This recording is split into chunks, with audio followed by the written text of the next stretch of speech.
First of all, very good afternoon to all of you. I think some of the watches are at 12, mine is at 12. Uh, First of all, my title says 2021, which is a title to start a wrong title because this is what I gave in February, and we were expecting at that time, like we might go to the ultra low NOx phase. Okay, so ignore the 2021. We are expecting the ultra low NOx to be in 2024. So I think in the morning, some people did discuss, especially from the other OEMs, about the challenges that the OEMs gonna be facing. Okay, I want to just repeat. I think in the past presentation, it has been by the rider speaker. He was saying the volume is gonna go down, but on the other hand, the complexity from the emission standpoint is going higher and higher. You guys can see that for the tractor sleepers and tractor day cabs, we are expecting to be improving the CO2, the greenhouse gas, okay, by 25%, okay? The similar impact on the heavy-duty vocational, okay? And not only this, the OEMs are expecting to also show the heavy-duty diesel engine improvements, which is 6 to 9%, okay? So in the nutshell, okay, we are adding more complex technologies, okay? And we're going to be expecting lower volumes. So I thought, how should I be discussing this thing, okay, with the firm at a very high level, okay? Then I said, let's divide this conversation basically into three main areas, okay? The technologies that OEMs are trying to develop on the vehicle side, on the vehicle advanced technologies, the technologies that OEMs are trying to develop on the engine advanced sides, and last but not the least, okay, the technologies that OEMs are thinking in reference to the advanced after treatment side. Okay, I'll spend some time on each of these technologies, like what OEMs are thinking and what gonna be the next generation of the heavy duty trucks gonna look like. Okay, so my first is on the vehicle advanced technologies, okay? What different areas the OEMs are looking for? Definitely, you can see number one, OEMs are looking for the aerodynamics improvement, okay? Navistar is looking into platooning, okay, vehicle pitch control, cab sleeper shapings, okay? We have demonstrated our super truck at COMVAC, okay? And this is a picture of the truck. You can very well see like how our skirts and everything is improved and what we are thinking gonna be a future product look like. Now, the aerodynamics improvement buys us not only the fuel economy, but also help us in the greenhouse gas, which is directly related to each other. Now, we are also expecting that the vehicle's gonna be having the next generation cruise control, which is predictive cruise. What is predictive cruise? The predictive cruise is gonna be like, let's suppose you are driving on the mountain, okay? Your transmission's gonna be start responding to the terrain or the grade of the road before you approach the road, okay? Now, Navistar has been pioneer in introducing some new technologies. One of the things is we're launching in our 2017 is OCC, On Command Connect, okay? We believe in vehicle-to-vehicle connectivity. We are starting OTA. OTA is our on-command, basically, having the calibration flashed and everything. We are launching our first 2017 and 13 product, gonna be having these features. Similarly, we're definitely looking into the weight reductions, okay? We're looking into the composite leaf springs. We're looking into the all cross members. We are looking into the frame structures. We're revisiting those fundamentals back again. How can we make our truck lighter? How can we bring better technologies into the system? Okay, last but not the least, okay, the electrification, okay? Is electrification a key? Since I'm an after treatment group, okay, I talk to the guys on the electrification side, and we kind of like counter argue with each other because the moment they put the trucks on the electrification, I lose heat, okay? The moment you lose the heat, you start not meeting the emissions. But definitely, Navistar is looking into the possibility of electrification on the systems like APUs, auxiliary power units, for electrification of the heavy-duty truck, and to make it commercially viable, it's a big challenge, okay? There was an article came a couple of months ago that California OEM has a proper electrification with a huge battery that you can run the truck. But we still feel like you're going to be still away. But on the other hand, there's small operations, okay, that you can still enhance your electrification with. I think those features going to be enhanced further. Intelligent systems, basically like the car manufacturers, the truck manufacturers are also looking into the kinetic energy recovery systems, okay, where we can get the heat back from the braking system and for other regenerative systems. Can we get back and use it?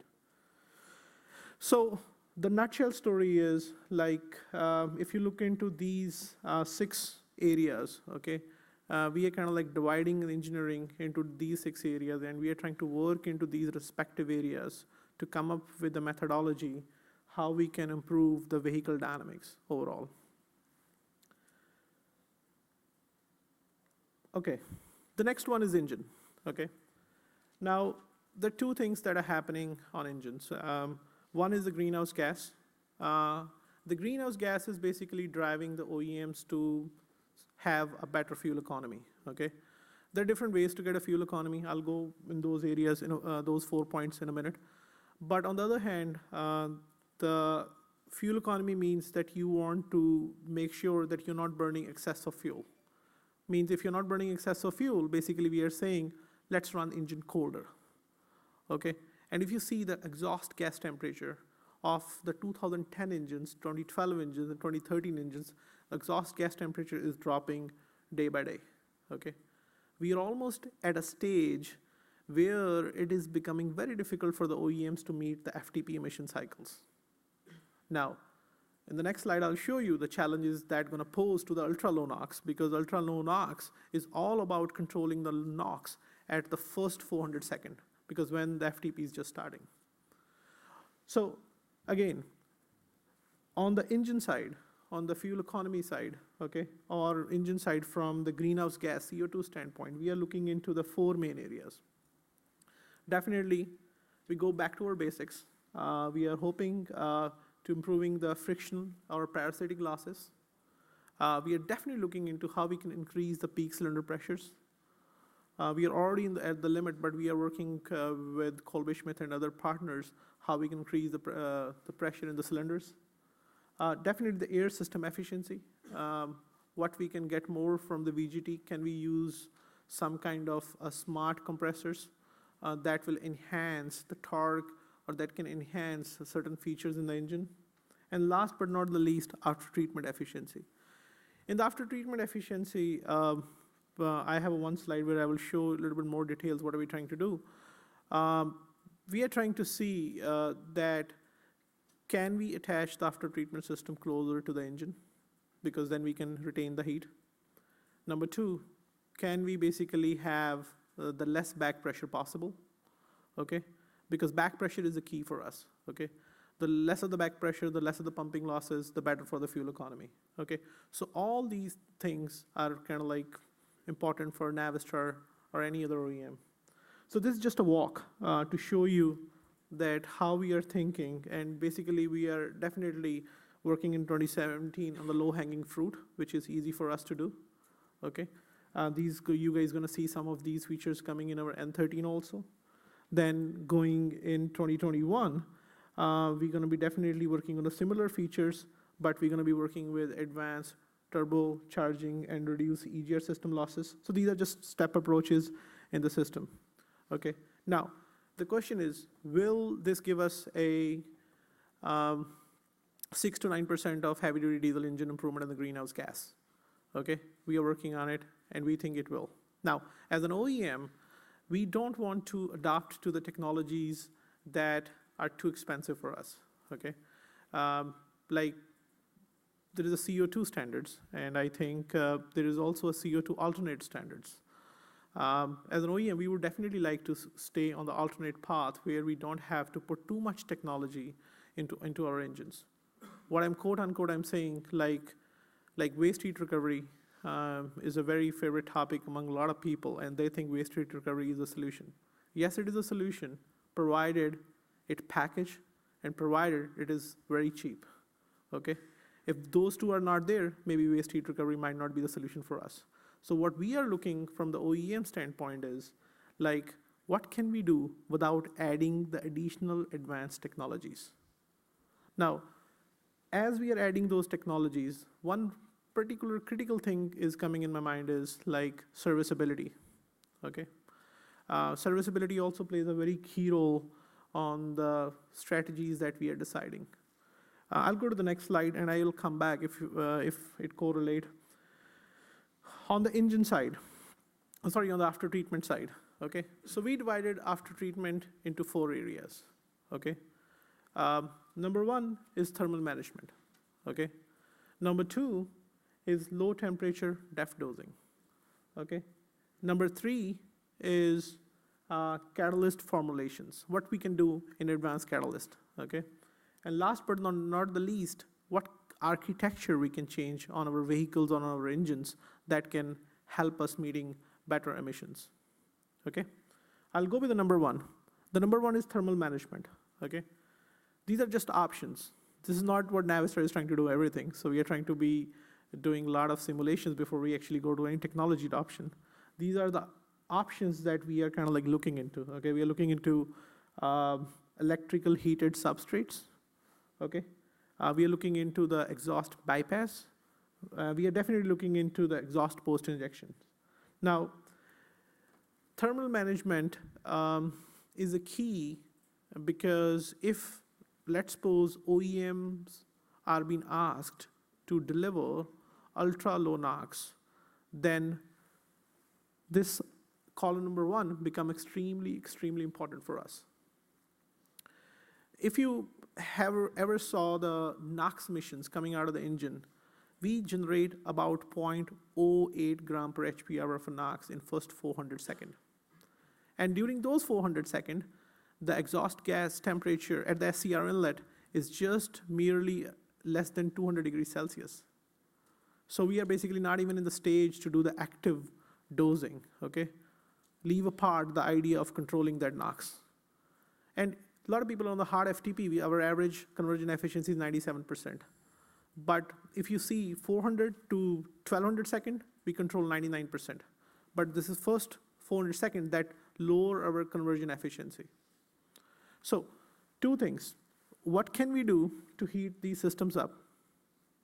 Second, other challenges that this pose on the OEM is, like, is the 12-volt system enough for us? Or we have to go to the different system because we need a more voltage or a more wattage or a more heat rejection or all those things, okay? So those calculations that you have to keep in mind before you go and select your technology. Going to the next one, the low temperature def dosing. Now, of course, I think all of us are aware of the low temperature def dosing. We did a project in 2009 and 10 with Ammonex, and they have the gaseous dosing capabilities that do allow you to start dosing a little earlier than the def dosings, okay? Now, on those particular conditions, you definitely gain something. I'm not saying you don't gain something, but again, the bottom line question is your catalyst hot enough, you know? But then again, if you're trying to bring the gaseous dosing, we were doing a theoretical calculations. That means for each keon, you need about 2 gram of a gaseous def available to control for the heavy duty emissions, okay? That means that you should have about 6 kg on the yearly basis stored on your truck, okay?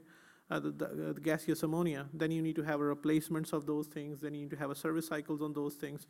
So if we adopted the column number 2, then we're gonna be looking into those scenarios, okay? Those businesses that will be helping delivering the gaseous ammonia to the OEMs or to the customers is gonna be the key, if that happened. Now, third one is the one that is kind of like my favorite, okay, because that involves the less complexity from the OEM standpoint, okay? What can OEMs do to make a system more passive and adopt the ultra low NOx, okay? Can we use some kind of absorbers where we can store the NOx in the cold condition for the first 400 seconds and then release it back? So Or what other things we can do, like can we use some kind of a mixture of the SCR catalyst, iron copper, or those things that will help us to bring a NOx to the lower level. So there is a Mika project going on with Southwest. A lot of OEMs are participating in it.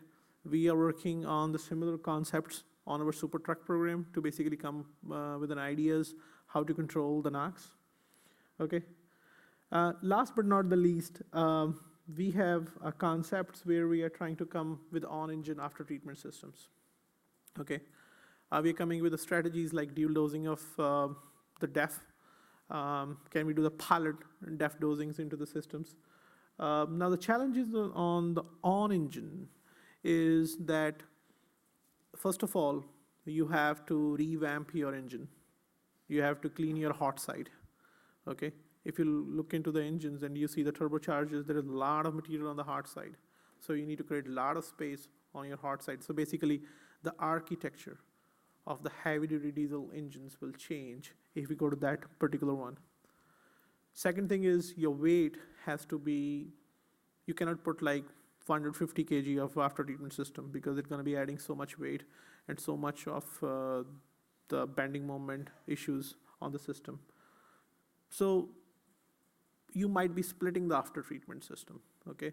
You might have after-treatment system closer to the engine, which is basically the NOx-based after-treatment systems, and the after-treatment system that are soot-based or the after-treatment system that can be independent of the temperature can be later in the exhaust tailpipes, like DPFs can be in exhaust tailpipes. Will this make after-treatment system expensive? Oh, hell yeah, yes, it will, okay?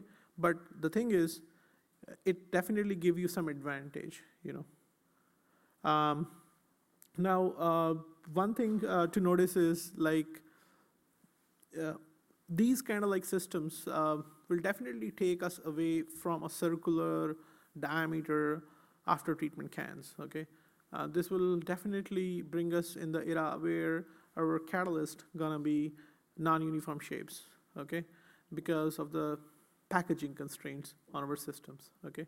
And then last but not the least, we guys should have also a capability within the truck for the heat rejection because you're gonna have a lot of heat. You're gonna have a lot of heat in the system, okay? That's trapped closer to the engine. So we are working from the cooling side, okay? On the concept number 4 to see what options we have if this become a regulations. The next slide, it was a little bit outlier from the whole presentation, but I still thought I should put this one in because this was in the title about the N2O, okay? We did work which Brad Edelman presented at SAE early this year. This is a work we did with Cummins in reference to controlling a N2O, okay? You can see basically we're using 3 different catalysts, okay? We used that first catalyst, which is a copper, standard texture 088. And you can see that our engine out is pretty high, 6.3. We are able to control NOx, the way we want tailpipe NOx to 0.2, okay? I'm not giving you the definite number, but it's less than 0.2, okay? However, when you go to the N2O, you can see the N2O, which is a second greenhouse gas, which is 298 times potent for the CO2, is at 0.099. The regulatory limit for this greenhouse gas is at about 0.1. So basically, I'm saying if I increase my engine on NOx a little bit, this copper SCR might not be the solution for us to go, okay? Then we tested iron, okay? Iron comes definitely with advantages in reference to the N2O. You can see the N2O is 0.047, okay? However, based upon what we have noticed, like it was not helping us on the FTP cycle, especially it does not get activated lower than 250 much, you know, it doesn't give you good conversion efficiency. So we tried some formulations, okay, some formulation cakes with the help of Cummins and the tier 2 suppliers, where we came up with the concept of iron copper zoned, okay, in a multiple phases, okay? And you can see that we gain the benefits of copper, and we also retained some of the benefits of iron. You can see we are able to have the tailpipe NOx to 0.2, okay? And I think we can improve this further if we add more thermal management to the system. And we are still able to hit the N2O with a 0.04. Now, with the standard, there is a 3% rule for the N2O, okay? If you have a 3-gram engine, you generally produce 0.09 N2O, okay? So that's why people are limited not to increase their NOx, okay? And of course, everybody knows the relationship of the NOx and the fuel economy. So we were trying to see how can we increase the NOx, what after treatment can give to the engine. And this is some of the work which we did and we shared at SAE, and I thought it's a good thing to share here also to see what is going on in this thing. Now there is much more going on, okay? Since SAE now we have 6 months, we learned a lot, but we didn't publish that work, which we will share maybe next Congress again. So, the nutshell story is the formulation of the SCRs play a huge role in selecting the technologies for engines, vehicles. Okay, so the question is, what are we expecting out of the regulatory agencies? Okay, definitely the number one, okay, thing is we definitely want to maintain a single nationwide greenhouse gas and a fuel economy program. We definitely want that EPA and CARB talks to each other, okay? That means that all of our standards and all of our certification options are adopted nationwide, that we don't have to submit a separate thing to the EPA, we don't have to submit a separate thing to the CARB. And also, like, if some OEMs come and bring the new technologies ahead of a year, we are definitely looking for agencies to give us some of the kind of like benefits to us, okay, on the new technology adoptions, okay? Then also we want to minimize the certification burden, okay? It used to take us about 3 to 4 months to submit a certification. Now these days it starts taking 4.5 to 6 months, okay? Amount of the documentation going back and forth, especially because of the heavy duty OBD, okay? We're looking for that there is alignment, especially between EPA, CARB, and Canada, okay? Because they all are talking to each other. Last but not the least, okay? Global harmonization of the cycles means we're talking even with Europe. A lot of the heavy-duty OEMs which are here today, they have some kind of a connections with the European OEMs, okay? Daimler has it. Now Navistar have it, okay? So it will be good if we start harmonizing the playing field, you know? We should start having a common, like they have WHTC, they have ESC, we have FTP, we have RMC. How we can harmonize the one common cycle that is adopted both in a European side as well as on North American side. Last but not the least, we definitely would like to have, definitely would like to work for the NOx emissions to lower the NOx emissions further. But we want the EPA and the CARB rulemaking to be aware and cognizant that this should not undermine the greenhouse gas and the fuel economy improvements that the OEMs are trying to bring. So they both should not entangle with each other. Thank you. Thank you, guys.